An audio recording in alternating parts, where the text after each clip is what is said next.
Good day, everyone. I am Darlyn Hingpit from Bitelad HA27A, GECRPH, mga gunita ng Himagsikan.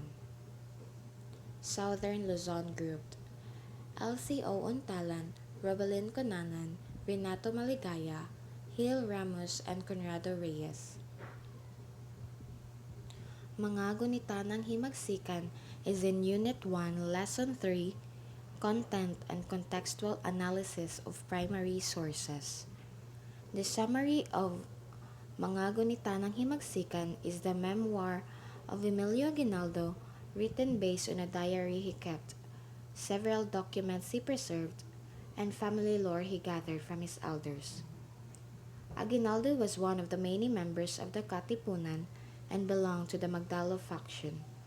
He led numerous attacks and won victories against the Spaniard in the Cavite province.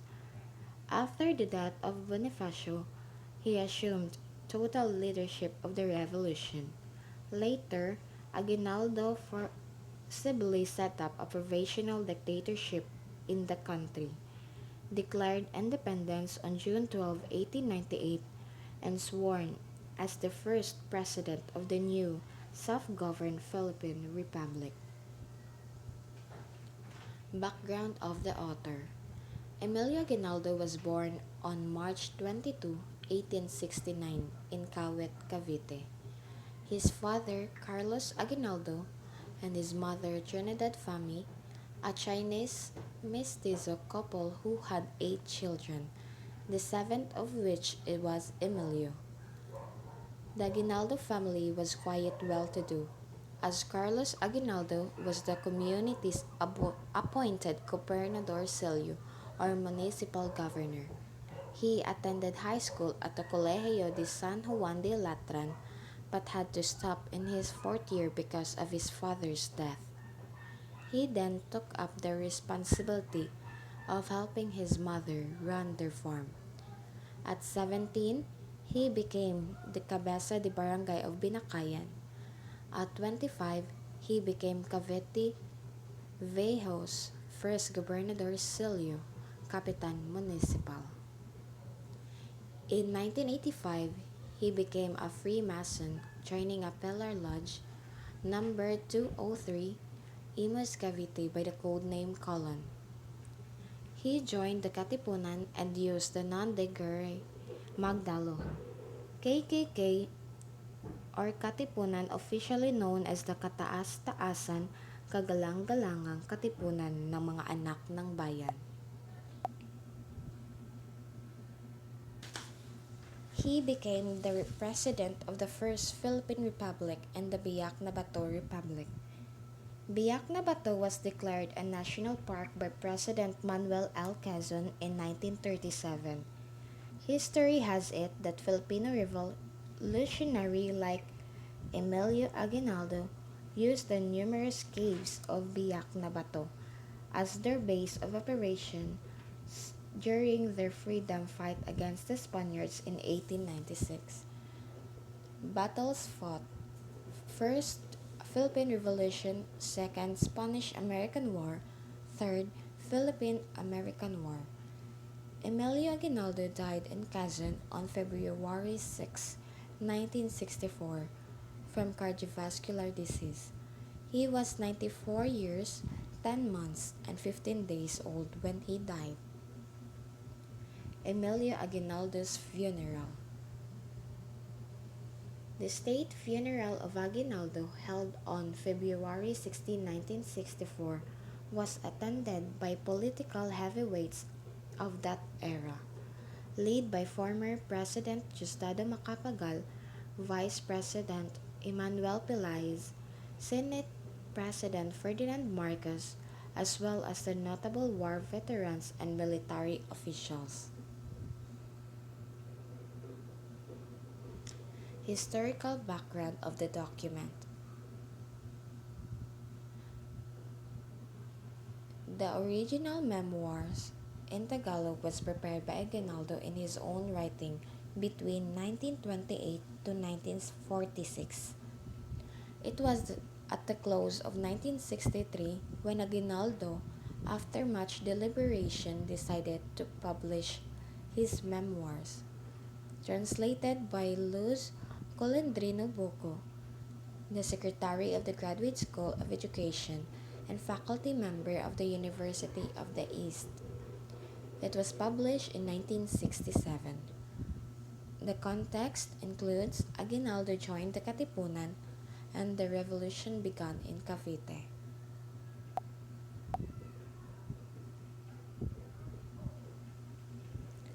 Chapter 28: My Bloodiest Fight.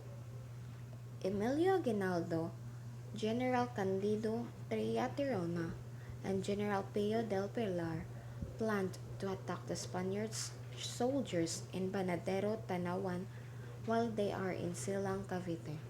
The group went Imus and found out that they were betrayed by Philippine soldiers who sided with the enemies. My bloodiest fight is under Aguinaldo's command. The Filipino revolutionaries defeated the Spanish troops at Cavite. They got only a few guns left by the Spaniards in the battle. General Candido Treya Tirona and Captain Simeon Alcantara were among the casualties of this battle. The whole province of Cavite was liberated from the Spaniards. Chapter 30: Magdiwang Council Reorganized. This chapter narrates that the Magdiwang Council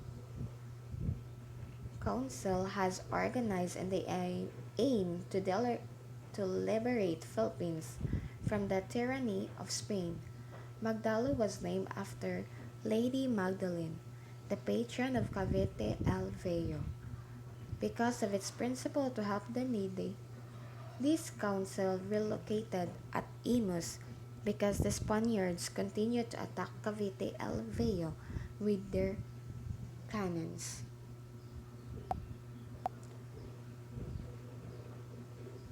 Cavite was liberated through the efforts of both the Magdiwang and Magdalo councils.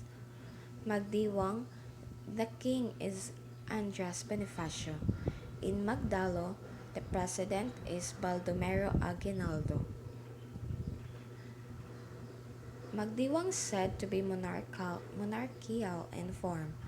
Novelita San Francisco de Malabon, Rosario, Tanza, Naik, Ternate, Maragondon, Magallanes, Bailin, Alfonso, Indang, and San Roque. In Magdalo, it is in Republican in form. Cavite Alveo, Imus, Dasmariñas, Silang, Amadeo, Mendez, Nunez, Bacoor, and Carmona. Chapter 28: My Election to the Presidency. An assembly was called upon to bridge the increasing gap between the Magdiwang and Magdalo factions. The picture is Casa Hacienda de Tejeros. The assembly turned out to be an election of the leaders for the new revolutionary government. Aguinaldo was elected president while Bonifacio was elected director of the interior. Daniel Terona objected to the election of Andres Bonifacio as director of the interior on the ground that he was not a lawyer. Bonifacio walked out of the assembly after proclaiming the result of the convention null and invalid. Aguinaldo was at Pasong Santol in Dasmariñas on March 22, 1987. He learned of his election as president of the new revolutionary government. Aguinaldo's brother, General Crispolo Aguinaldo, persuaded him to go Tejeros to take his oath of office. At 7 in the evening, Aguinaldo, Treyas, and Rayo de Dios took their oaths of office. My election to the presidency pictures. On March 24, 1987, Aguinaldo received news that Bonifacio and his ministers met in a council as passed a resolution declaring null and void the meeting at Tejeros. Aguinaldo revealed the plot of Bonifacio to kidnap him. Pasong Santo fell in the hands of the Spaniards. Chapter 42 Military Count 5 charges were made against the Bonifacio brothers. A military court was created with Colonel Jose Lipana as presiding judge. Chapter 44 Death of the Bonifacio brothers. The Bonifacio brothers were executed on May 10, 1897 in the mountains of Maragondon. Apolinario Mabini wrote that Bonifacio's death demoralized many rebels from Manila, Laguna, and Batangas, who had come to help those in Cavite, and caused them to quit.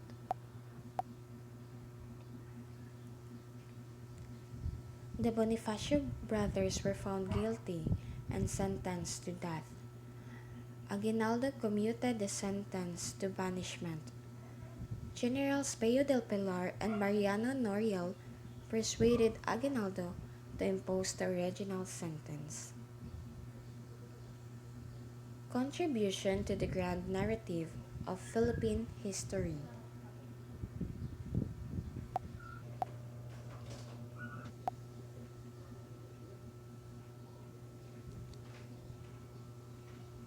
Contribution to the grand narrative of Philippine history.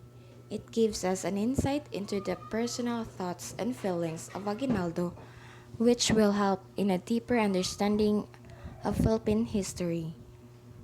Aguinaldo's memoirs, which is a first-hand narrative of the first Philippine Republic president, offers a different perspectives and provides a basis for corroboration of other historical sources. It is an attempt of Emilio Aguinaldo to wash his hands on the tragic death of Andres Bonifacio. Thus, it is a way of vindicating himself from negative aspersions against him. Relevance of the document. Issues affecting contemporary leaderships were caused by or rooted from the past. It includes power struggle and lack of unity.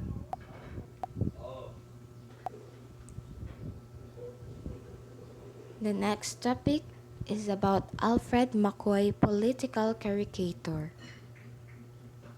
Philippine cartoons, political caricature of the American era, 1900s to 1941. The significance of the caricature of Alfred McCoy. Alfred McCoy's aparcero depicts the injustices and unfair treatments experienced by the tenant farmers. This political caricature clearly illustrates how landowners usually strip the tenant farmers of their rightful.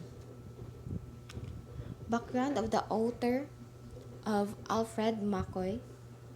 He was born on June 8, 1945 at Concord, Massachusetts, USA.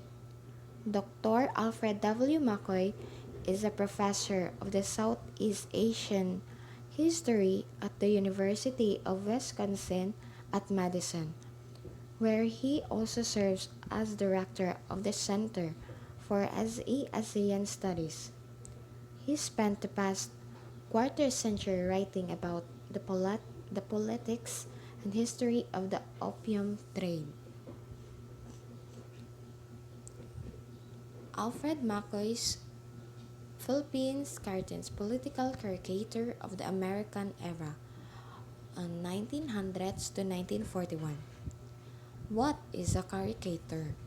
It is a picture, description, or imitation of a person in which certain striking characteristics are exaggerated in order to create a comic or grotesque effect.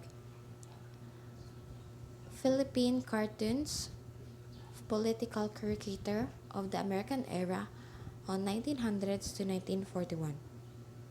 It is by Alfred McCoy and Alfredo Roses. It is in a newspaper, diaries, and periodicals. A public is not a public post is not a hereditary crown. The Independent on May 20, 1916. The cartoon shows a politician from Tondo named Dr. Santos passing his crown to his brother-in-law, Dr. Barcelona. Second War Against Speculator. The Independent on June 16, 1917. It was another cartoon drawn by Fernando Amorsolo. It depicts a Filipino child who stole a skinny chicken because he had nothing to eat. The police officer was relentlessly pursuing the said child. A man wearing a salakot named Juan de la Cruz was grabbing the officer, telling him to leave the small-time pockets and thieves and to turn at the great thieves instead. He was pointing to a huge warehouse containing bulks of rice, milk, and grocery products. Third, death cars, the Philippine Free Press. Death cars, angered by two recent road accidents, the Free Press denounces the proliferation of illegal taxes called colorums. Fourth, our flaming youth. In the 1920s, women were shortening their hemlines, drinking and smoking in public, and flaunting it so everyone could see. This was obviously out of frustration and wanting to change how they were being treated. The youth of this time are often referred to as the flaming youth. Fifth, Uncle Sam riding a chariot. The Independent on November 27, 1915. Uncle Sam, popular symbol for the United States, usually associated with a cartoon figure having long white hair and chin whiskers, and dressed in a swallow-tailed coat, vest, tall hat, and striped trousers. His appearance is derived from two earlier symbolic figures in American folklore: Yankee Doodle, a British-inspired nickname for American colonials during the American Revolution, and Brother Jonathan, a rural American wit who, by surprising displays of native intelligence, always triumphed over his adversaries in plays, stories, cartoons, and verse. Last, El Terno Los Partidos, or the Lipang Kalabaw on August 24, 1907. It is about a man at the center people, the one who experienced unfair treatment, injustice, and slavery. The man at the center portrays the role of a politician who gives goods and other necessities to the people to gain their trust and win the election. The known rich man is feeding the people in front of him, who are basically the ones who work to him. The problem persists to the present day, with politicians switching from one party to another depending on which party is powerful at any given time. That's it. Thank you for listening and God bless us all. Have a nice day, everyone.